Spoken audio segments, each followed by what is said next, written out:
سلام ای باب رحمت باب جنت، سلام ای باب رحمت باب جنت،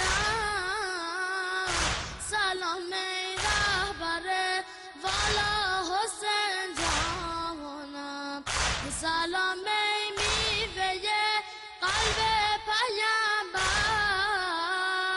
سلام ای میوه قلب پیامبر، سلام ای زاده زهرا حسین جانم، حسین جانم، حسین جانم، حسین جان، حسین جانم، حسین جانم، حسین جان. رب اعوذ بک من همزات الشیاطین واعوذ بک رب ان یحضرون. بسم اللہ الرحمن الرحیم. الحمد للہ الذی ہدانا لہذا وما كنا لنہتدی لولا ان ہدانا اللہ. لقد جاءت رسل ربنا بالحق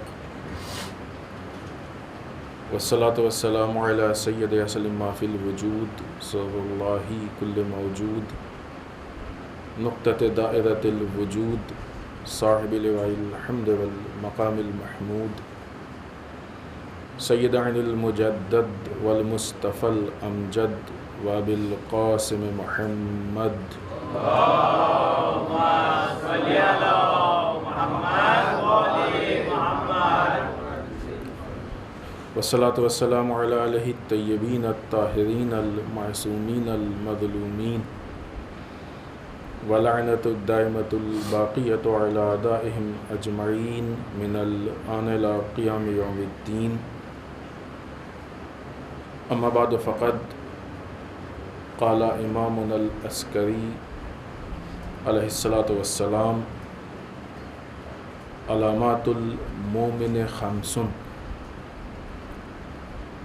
صلاۃ 51 وزیارۃ 40 وتختم فی الیمین وتغفیر الجبین والجہر بسم اللہ الرحمن الرحیم.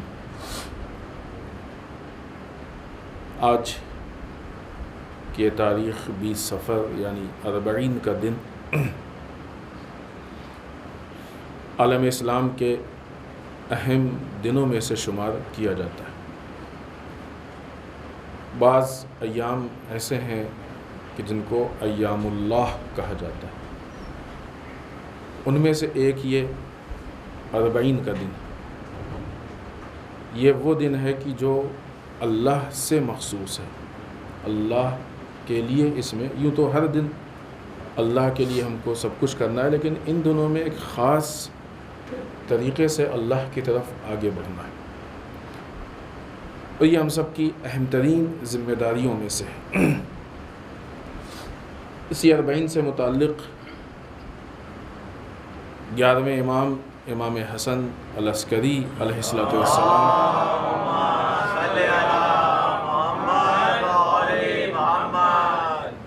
کی ایک نہایت مشہور روایت ہے، اور ہم نے بھی اس سے پہلے آپ لوگوں کی خدمت میں عرض کی ہے، جس میں امام فرماتے ہیں کہ مومن کی 5 علامتیں.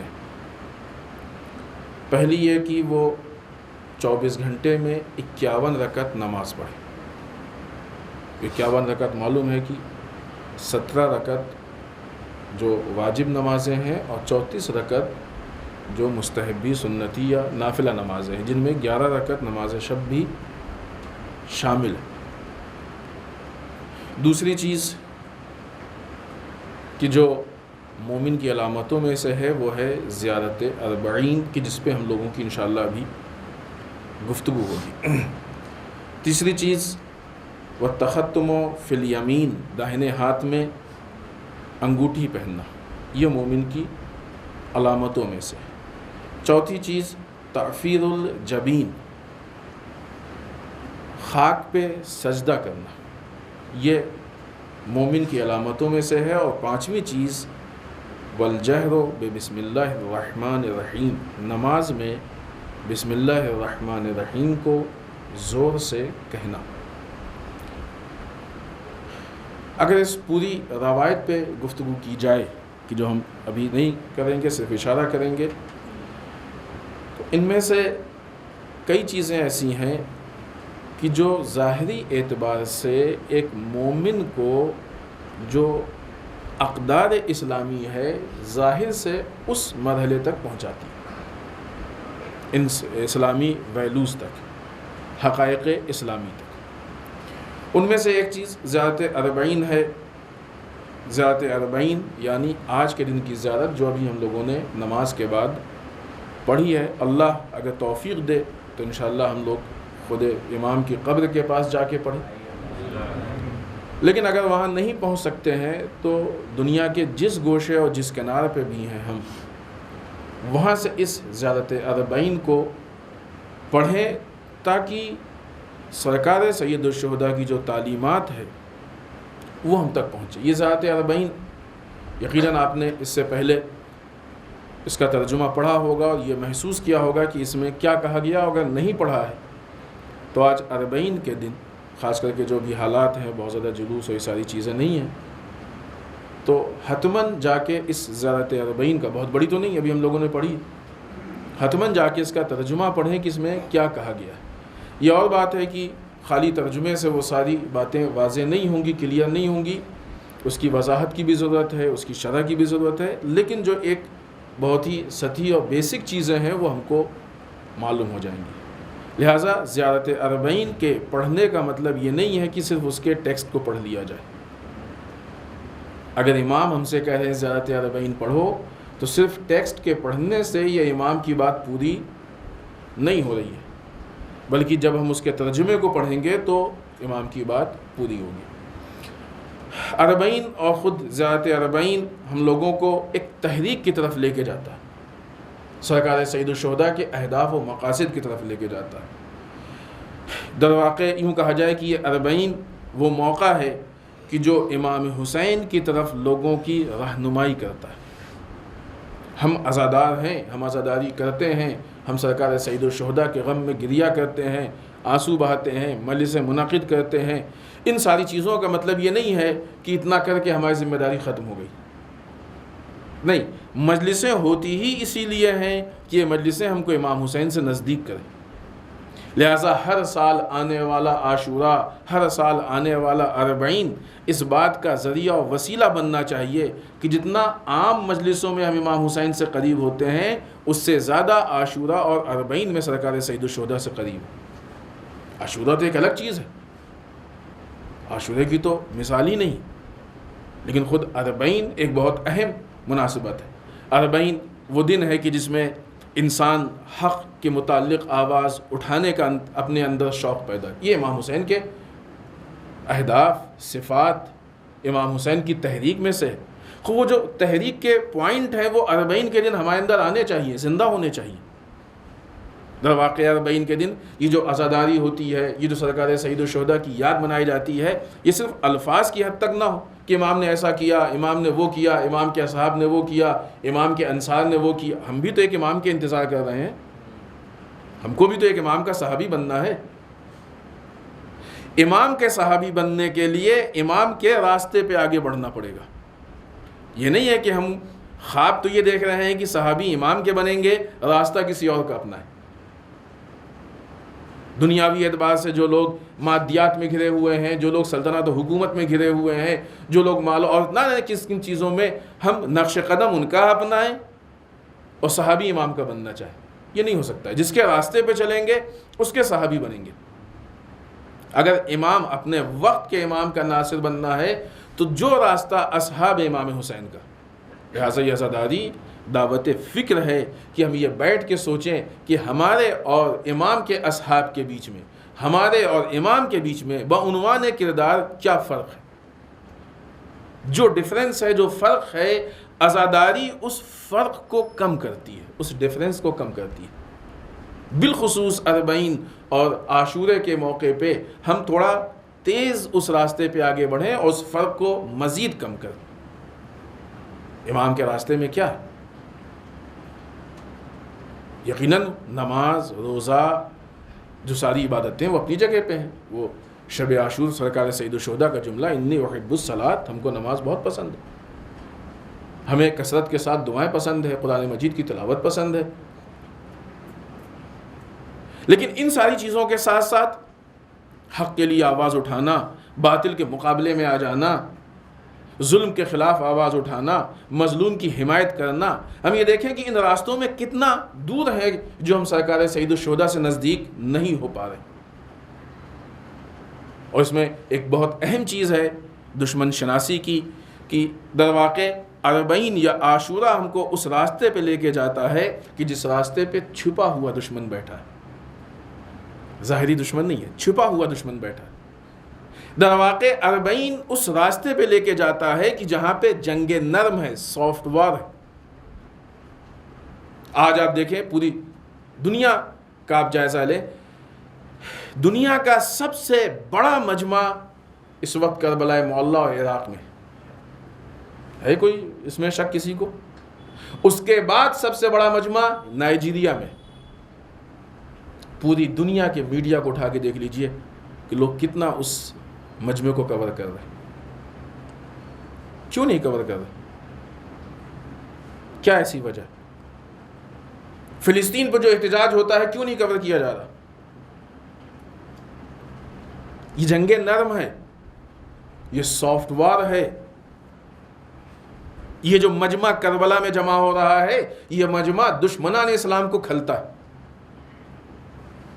ان کو پسند نہیں. لہٰذا آپ دیکھیں یہ جو حالات ہیں، اس سے پہلے کتنی کوشش کی گئی کہ ان کو ڈرایا جائے، ان کو ہٹایا جائے، ان کو بھگایا جائے، ان کو ختم کیا جائے. لیکن کیا کہنا ان جیالوں کا کہ جو سرکار سید الشہداء کے نام پہ اگر گھر سے نکلے ہیں تو پھر اب موت سے وہ نہیں ڈرتے. یہ ایک پوری گفتگو ہے کہ انسان کو خوف کس چیز کا ہے. بعض لوگوں کو اللہ کا خوف ہوتا ہے تو پھر کسی کا خوف نہیں ہوتا ہے. بعض لوگوں کو موت کا خوف ہوتا ہے تو پھر بعض اوقات اللہ کا بھی خوف نہیں رہ جاتا. اللہ سے ڈرنے والا موت سے بھی نہیں ڈرتا ہے. کربلا تو اس درسگاہ کا نام ہے کہ جہاں کے بچے موت کو شہد زیادہ شیریں سمجھتے. اس کی بنیاد یہ ہے کہ ان کی زندگی اتنی خوبصورت ہے کہ اب اس راستے پہ چلنے کے بعد جو موت آتی ہے وہ خوبصورت موت ہوتی ہے، وہ حسین موت ہوتی ہے. وہ یہ ایک الگ تفصیل. لہٰذا اس وقت کی جو حالات تھے، ان حالات کو دیکھتے ہوئے اگر آج ہم اس پس منظر میں اربعین کی تعلیمات، کہ جس کو ہم سرکار سے اربعین، یہ لفظ وہی جسے ہم چہلم کہتے ہیں، عربی میں 40 کو اربعین کہا جاتا ہے، 40 دن گزر گئے، وہی ہے. آج جو ہم اربعین کی بنیاد پہ سرکار سید الشہداء کی تعلیمات کو آگے بڑھانا چاہتے ہیں، اس وقت کن حالات میں سرکار سید الشہداء نے یہ قیام برپا کیا تھا؟ اس وقت باوجود اس کے کہ مسلمانوں کی اتنی بڑی حکومت تھی، لیکن جو مسلمانوں کے حالات تھے وہ اچھے نہیں تھے، نہ گفتہ بہ تھے، بیان کرنے کے لائق نہیں تھے. اسی لیے امام نے کہا انما خرجت لطلب الاصلاح فی امت جدی، ہم اپنے جد کی امت میں اصلاح کے لیے قیام کر رہے ہیں. ان حالات کو سرکار سید الشہداء بدلنا چاہتے تھے. اور یہ حالات جو مسلمانوں کے تھے، یہ حالات ایسے تھے کہ مسلمانوں کو پستی کی طرف لے کے جایا جا رہا تھا، ویلوز اور اقدار سے دور کیا جا رہا تھا، ان کے اوپر ظلم ہو رہا تھا. اگر ان حالات پہ اعتراض کرنا چاہیے تو آج اس سے بدتر حالات ہیں. اگر ظلم کے مقابلے میں آواز اٹھانا یہ امام حسین کی سیرت ہے تو آج کے حالات اس سے بدتر ہیں، چاہے انٹرنیشنل لیول پہ دیکھ لیں، چاہے اپنے ملک کے اندر دیکھ لیں. ایک بات ہم نے ابھی کل کی بھی گفتگو میں یہ بات پیش کی تھی، جہاں ہم گفتگو ہو رہی ہے، جو ابھی اسم کا حادثہ سامنے آیا ہے. سرکار سید الشہداء کے مصائب میں یہ بات پڑھی بھی جاتی ہے، سنی بھی جاتی ہے کہ شہادت کے بعد لاشوں کو پائمال کیا گیا. لیکن ذہن میں ایک تشویش تھی کہ کیسے تھے وہ لوگ کہ جنہوں نے شہادت کے بعد لاشوں کو پائمال کیا، جنازے کے اوپر گھوڑے دوڑا. کیسے ممکن ہو سکتا ہے نا؟ عجیب بات. انسان بعض اوقات قبول نہیں کر پاتا ہے کہ ایسا کیسے ہو سکتا ہے کہ مرنے کے بعد کسی جنازے کو پائمال کیا جائے، لاشیں اس پہ دوڑائی جائے. وہ بھی دیکھ لیجیے اسم کی وہ ویڈیو دیکھی ہوگی کہ نہیں دیکھی آپ لوگوں نے؟ اکثر لوگوں نے دیکھی ہوگی، سوشل میڈیا پہ وائرل ہو رہی ہے. کس طریقے سے اس جنازے کے اوپر وہ کود رہا ہے.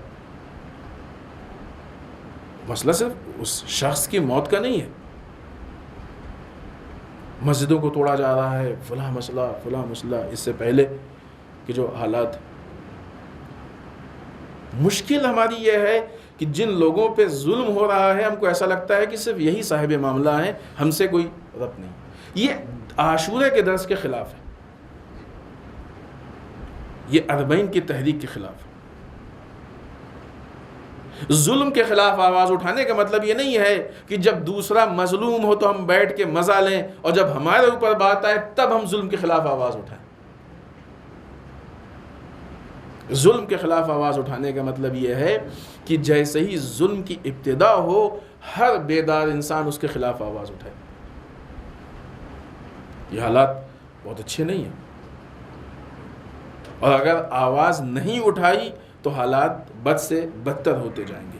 لہٰذا اگر یہ سرکار سید الشہداء کا راستہ ہے تو آج اس راستے پہ مزید بہت زیادہ چلنے کی ضرورت ہے، اور یہی وہ راستہ ہے تو ان تمام ویلیوز کے ساتھ، اسلامی تمام ساری چیزوں کے ساتھ. اب یہی وہ راستہ ہے کہ جو ہم کو اپنے وقت کے امام کے ناصر بننے تک پہنچائے گا. ورنہ جو انسان بے حس ہو، جس کو کسی بات کا احساس نہ ہو، جو ہر ظلم کو برداشت کر لے، ہر باطل کو برداشت کر لے، ہر خرابی کو ہضم کر لے جائے، وہ کیسے امام کا ناصر بن سکتا؟ کوفے والے کیوں نہیں امام حسین کا ساتھ دے پائے؟ اس لیے کہ بدعنوانیوں کو انہوں نے قبول کر لیا تھا. جو ناصر بنے یہ وہ لوگ تھے کہ جو ان بدعنوانیوں کو قبول نہیں کر سکتے تھے، انہوں نے قبول نہیں کیا. ایک بہت بڑی چیز اس وقت تھی کہ اسلامی معاشرے کی تحقیر کی جا رہی تھی، ان کو چھوٹا بنایا جا رہا تھا، حقیر کیا جا رہا تھا. آج کیا حالات ہیں؟ جو اسلامی ویلیوز ہیں، کبھی پردے کا مذاق اڑایا جاتا ہے، کبھی قرآن مجید کو سینسر کرنے کی بات کی جاتی ہے، کبھی اس کے مقابلے میں قرآن لایا جاتا ہے، جہاد کی آیتوں پہ اٹیک. ہم صرف اس بدبخت کی بات نہیں کر رہے ہیں، نام بھی اس کا لینے میں قباحت محسوس ہوتی ہے. یہ مسئلہ آج کا تھوڑی ہے، تو پہلے کا مسئلہ ہے، اور اس نے اس بات کو ثابت کر دیا کہ اس کی حیثیت اور اوقات کیا ہے. یہ تو چاپلوس قسم کا انسان ہے کہ جو بہرحال اس پہ بھی گفتگو. قرآن کو سینسر کرو، جہاد والی آیتوں کو، یہ تو آوازیں بہت پہلے سے اٹھ رہی ہیں نا. رسول اللہ صلی اللہ علیہ وآلہ وسلم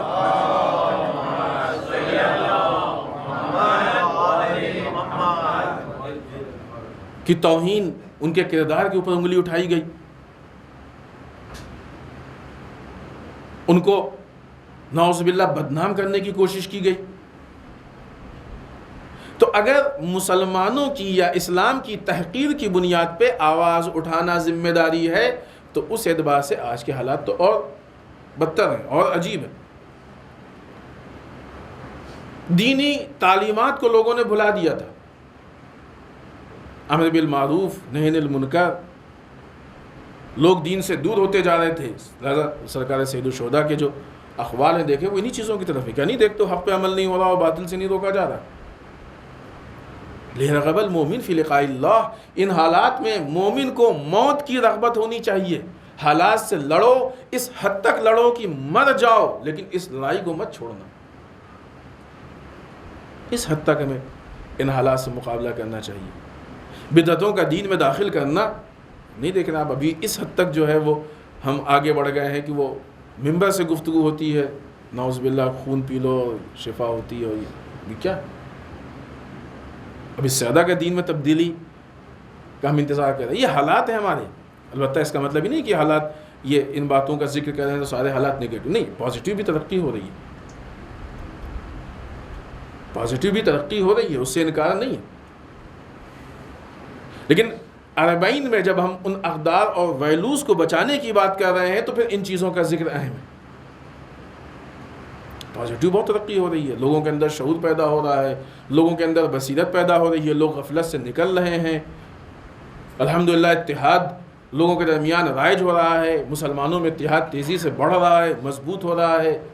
مسلمان اپنی جو واقعی اور صحیح اور پرفیکٹ لیڈرشپ ہے اس پہ سینٹرلائز ہو رہا ہے.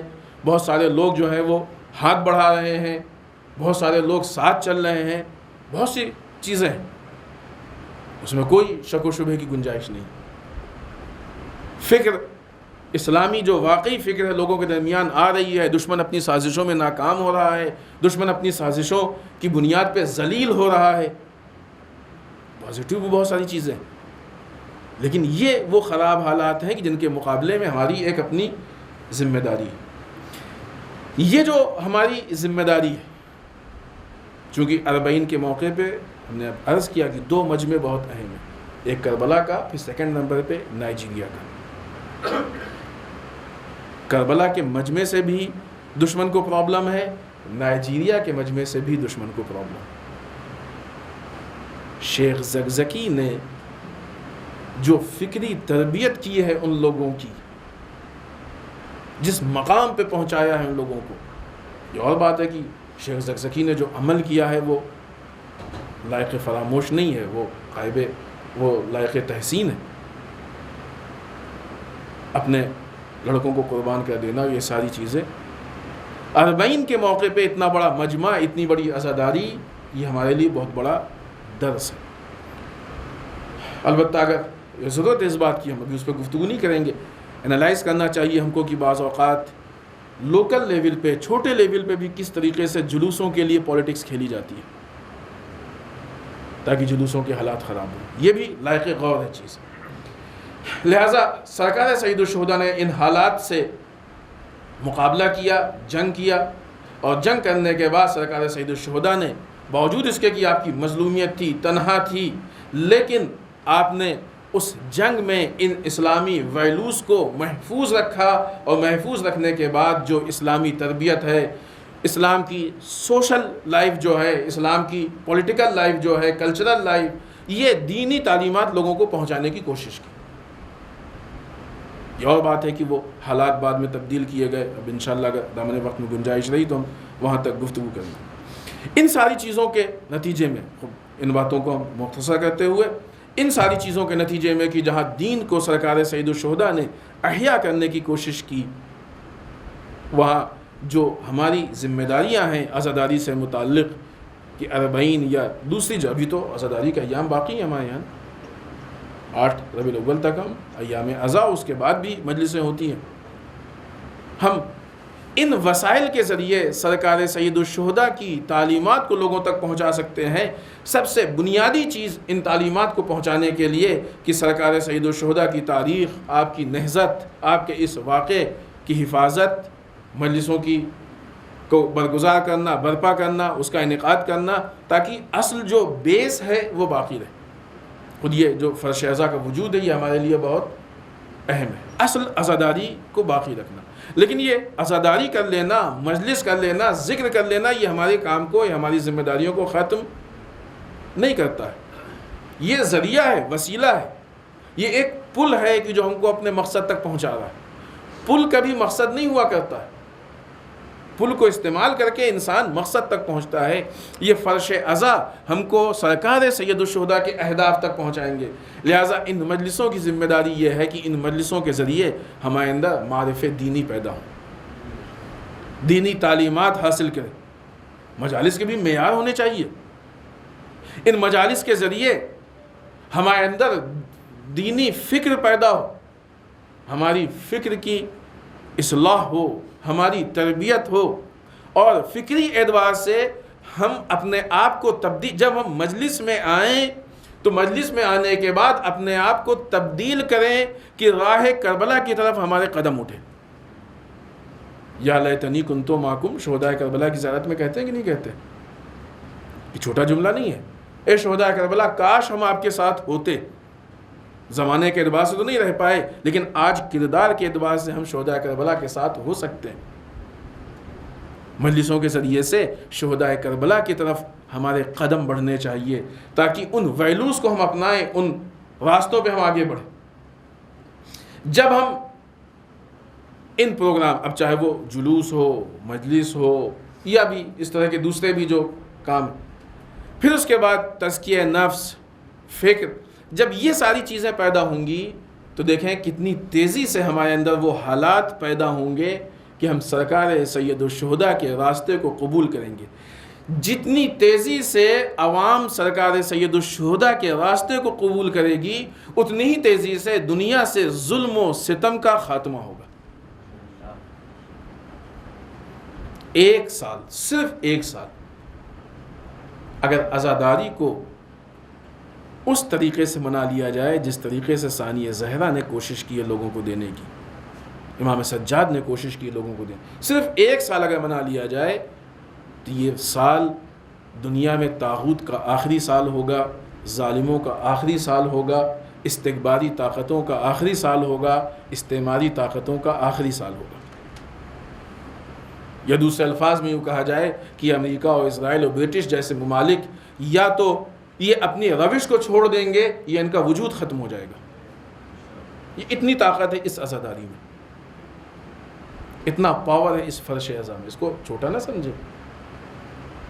دنیا آج عزاداری کے خلاف MI6 کے ذریعے جو اتنا بڑا بجٹ خرچ کر رہی ہے، کسی چھوٹی چیز پہ بڑے بجٹ نہیں خرچ ہوتے. جو اتنے بڑے پیمانے پہ کام ہو رہے ہیں کسی چھوٹی چیز پہ اتنے بڑے پیمانے پہ کام نہیں ہوتے. یہاں پہ بھی آج کے موجودہ طاغوتی طاقتوں نے وہی روش اپنائی ہے کہ جو کل کی بنی امیہ نے اپنائی تھی. آپ دیکھیں کہ جس وقت واقعہ کربلا ہوا، واقعہ کربلا کے بعد جب یہ قافلہ کوفے اور شام سے گزرا ہے، ثانیہ زہرا سلام اللہ علیہا کے خطبات، امام سجاد علیہ السلام کے خطبات، ان خطبات کے بعد جو کوفے میں تبدیلی پیدا ہوئی ہے، ایک انقلاب برپا ہو گیا، توابین کا قیام آ گیا، جناب مختار کا قیام آ گیا. جب شام سے یہ قافلہ گزرا ہے، دربار شام میں ثانیہ زہرا نے خطبہ دیا، امام سجاد نے خطبہ دیا، شام والے تبدیل ہو گئے. وہ شام والے کی جو نئے لباس پہن کے استقبال کے لیے آئے تھے، سیاہ لباس پہن کے انہوں نے اہل بیت کی محبت کا اظہار کیا. یزید کو اپنی حکومت کمزور محسوس ہونے لگی. تو ابھی ہونا کیا چاہیے تھا؟ آہستہ آہستہ حکومت ختم ہو جاتی، اور حالات ایسے ہی تھے کہ یزید کے لڑکے نے حکومت کو قبول نہیں کیا. لیکن واقعہ کربلا کے بعد یہ تقریباً 40 سال کے عرصے میں مسلمانوں کے اندر کہ جو بہت زیادہ حالات خراب ہو چکے تھے، بہت زیادہ پرابلم ہو چکی تھی، بنی امیہ نے ان حالات سے فائدہ اٹھایا. پولیٹکس بنی امیہ کی، سیاست بنی امیہ کی آج وہی سیم سیاست ہے. جو حالات لوگوں کو اہل بیت سے نزدیک کر سکتے تھے، مثال دیں پہلے ہم کہ قرآن کس لیے ہے؟ قرآن اس لیے کہ لوگوں کو دیندار بنائے، اسی لیے تو ہے نا قرآن. بنی امیہ نے قرآن کو استعمال کر کے لوگوں کو بے دین بنایا. اس روش کو محسوس کریں، سمجھیں. احادیث کس لیے ہیں؟ کہ لوگوں کو دین تک پہنچائیں. آج آپ اپنے آنکھوں کے سامنے دیکھ لیں، سوشل میڈیا پہ کتنی حدیثیں اس لیے استعمال کی جاتی ہیں کہ لوگوں کو دین سے دور کیا جائے. حتیٰ اس حد تک دین سے دور کر رہے ہیں کہ یہ بدبخت جن علماء سے حدیث سنتے ہیں انہی کے خلاف اس کو استعمال کرتے ہیں. یہ حالات ہیں کہ نہیں آج ہمارے؟ لہذا بنی امیہ نے ان حالات کو استعمال کیا. استعمال کرنے کے بعد لوگوں کو اہل بیت سے دور کیا، لوگوں کو دین سے دور کیا، لوگوں کو تحریک سے دور کیا. ہاں، اس بیچ جو انہوں نے بہت سارے دوسرے وہ کام کیے وہ یہ کہ مال و زر کے ذریعے سے لوگوں کے ضمیر کو بدلا، قرآن مجید کی غلط تعویل کی گئی، بکی ہوئی زبانوں سے، یعنی اس وقت جو آج بھی اس طرح کے افراد ہیں، خطیب تھے، ان کے ذریعے سے غلط باتیں لوگوں کے درمیان پہنچائی گئی. وہ قلم کی جو بک چکے تھے، خریدے ہوئے تھے، ان کے ذریعے سے غلط باتیں لوگوں تک پہنچائی گئیں، غلط افراد. یہ سارے ایسے کام تھے کہ جس کے ذریعے سے گھیر کے مسلمانوں کو پھر اس غفلت کے کنویں میں ڈال دیا گیا کہ جہاں سے کربلا نے نکالنے کی کوشش کی تھی. یہ اور بات ہے کہ پہلے اور اب میں فرق ہے. اب جب کربلا سے نے ان لوگوں کو غفلت سے نکالنے کی کوشش کی تھی تو اب یہ اس مقام پہ پہنچ گئے تھے کہ ٹھیک ہے کہ عوام کا ایک بہت بڑا حصہ پھر بہک گیا تھا، لیکن سب نہیں بہکے تھے، شمع نہیں بجھی تھی. لوگوں کے درمیان ایسے افراد تھے کہ جن کو یہ اقدار اور ویلوز معلوم تھے، وہ ایسے لوگ تھے کہ جن کی یہاں بصیرت تھی، وہ دشمن کی پالیسی کو سمجھ رہے تھے. ایسے لوگ تھے کہ جو واقعی امام کے وفادار تھے، ایسے لوگ تھے کہ جو امام کے واقعی ناصر تھے، سچے ساتھ دینے والے تھے. لہذا وہ سلسلہ باقی رہا. ایسا تو نہیں کی، اور ہے بھی ایسے ہی حالات کہ آج بھی بنی امیہ کی سیاست ہم لوگوں کو بعض اوقات اسی عزاداری کے نام پہ بہکانے کی کوشش کرے. اور یہ اس وقت نظر آتا ہے کہ جب ممبر پہ بیٹھ کے یہ باتیں ہوں کہ مثلا خون پی لے آدمی, جب جلوس میں ڈانس کیا جائے. اتنا تو بنی امیہ نے بھی عزاداری کو نہیں استعمال کیا تھا.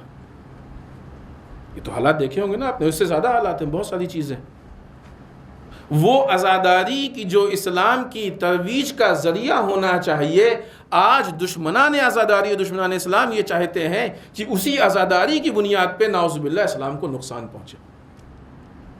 لہٰذا اگر ہم کو سرکار سید الشہداء کے افکار کی حفاظت کرنی ہے تو بنیادی اعتبار پہ اصل عزاداری کی حفاظت کرنی چاہیے. واقعی عزاداری اگر محفوظ ہوگی تو افکار سید الشہداء خود بخود اس عزاداری کے ذریعے سے لوگوں تک پہنچائیں گے. ابن زیاد, حجاج, عبد الملک, مروان جیسے لوگوں نے اسلام کو کھلونا بنایا ہوا تھا, اور حکومت کے زیر سایہ جو افراد تھے وہ ان چیزوں کی توجیہ کرتے تھے, ان چیزوں کو سچ بیان کرنے کی کوشش کرتے تھے. بس ایک اربعین سے متعلق کچھ اہم باتیں تھیں کہ جو ہم چاہ رہے تھے کہ آپ کی خدمت میں پیش کر دیں. اگرچہ خود اربعین ایک بہت وسیع چیز ہے, زیارت اربعین میں دیکھیں بہت ساری باتیں ہیں. پھر ہم آپ کو یادآوری کرائیں کہ انشاءاللہ اس کا ترجمہ زیارت اربعین کا حتماً پڑھیں کہ جو اس کے بیسک میسج ہیں وہ ہم تک پہنچیں. لیکن یہ جو اربعین کے پیچھے ایک فلسفہ ہے, اربعین کا مقصد صرف یہ نہیں ہے کہ امام حسین پہ کوئی روئے, کوئی ان کا چہلم منائے, کوئی نہیں. اربعین کا مقصد یہ ہے کہ اس چہلم کے منانے کے ذریعے سے امام کی باتیں لوگوں تک پہنچیں, امام کے پیغام لوگوں تک پہنچے, امام کی افکار لوگوں تک پہنچے, امام کی تحریک لوگوں تک پہنچے, لوگوں کے ضمیر کو احیا کیا جائے, لوگوں کے اندر بصیرت پیدا کی جائے, لوگوں کو اس مقام تک پہنچایا جائے جہاں سرکار سید الشہداء پہنچانا چاہتے ہیں. اور یہ وہ قدم ہے کہ جو امام وقت کے امام امام زمانہ عجل اللہ تعالیٰ فرجہ الشریف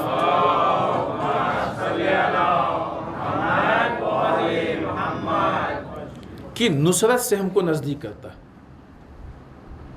ٹھیک ہے کہ جو راستہ ہے ظاہر کربلا کا راستہ ہے, لہذا بلا سے بھرا ہوا ہے, امتحانات کا راستہ ہے, آزمائش کا راستہ ہے, مشکلات کا راستہ ہے, پریشانیوں کا راستہ ہے.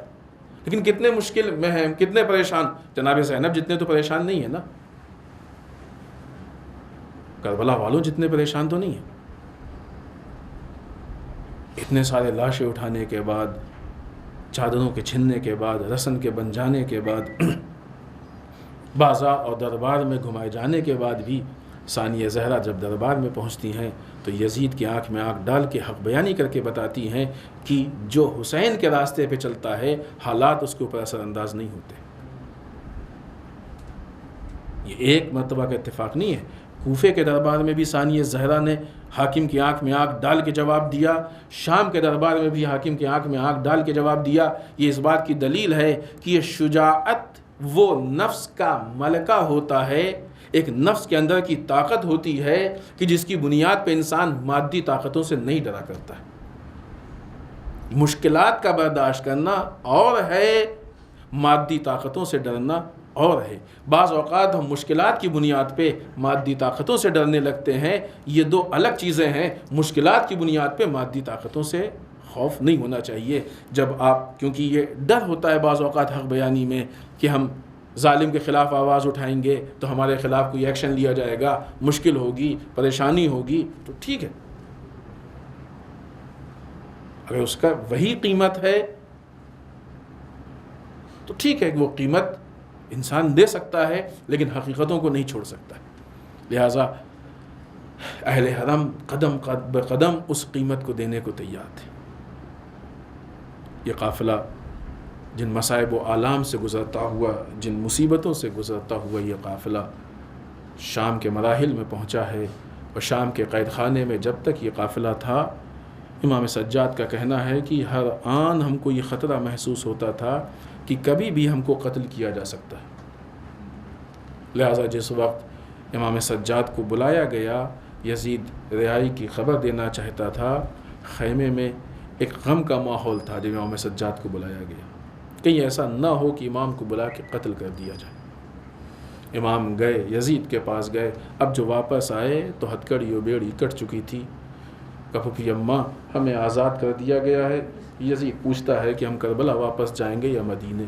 بی بی نے کہا بیٹا ہم یہاں سے جانے سے پہلے 3 دن شام میں اپنے بھائی کی عزاداری منائیں گے۔ شام کے مرکز میں درواقع ثانیہ زہرا کو اپنی جیت کا اعلان کرنا تھا۔ شام کے مرکز میں ایک مکان خالی کیا گیا، بی بی نے عزاداری کی بنیاد رکھی، فرش عزا بچھایا گیا، شام کی عورتیں آئیں۔ عزیزوں، جو عورتیں کل استقبال کے لیے نئے لباس پہن کے آئی تھیں وہ آج کالے کپڑوں میں بی بی کو پرسہ دینے کے لیے آئیں۔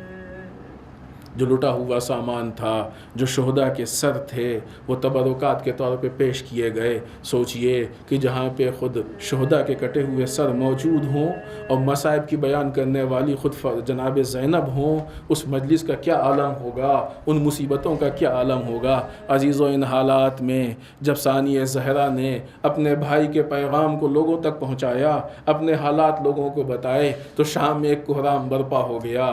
ثانیہ زہرا جس تحریک کو اب تک پہنچا رہی تھیں اس کو آپ نے اور مضبوط کیا۔ اب اس کے بعد ایک مرتبہ یہ قافلہ آمادہ ہوا کہ شام سے کربلا کی طرف جائے، کیونکہ ابھی اپنے بھائی کی قبر پہ رونا ہے۔ عزیزان محترم، بہت سخت وقت تھا یہ زینب اور جناب رباب کے لیے، اہل حرم کے لیے، کہ جب شام سے جا رہے تھے اس بات کی تو خوشی تھی کہ رہائی مل گئی ہے، لیکن اس بات کا افسوس تھا کہ ایک چھوٹی سی بچی ہے کہ جس کو قید خانہ شام میں چھوڑ کے جا رہے۔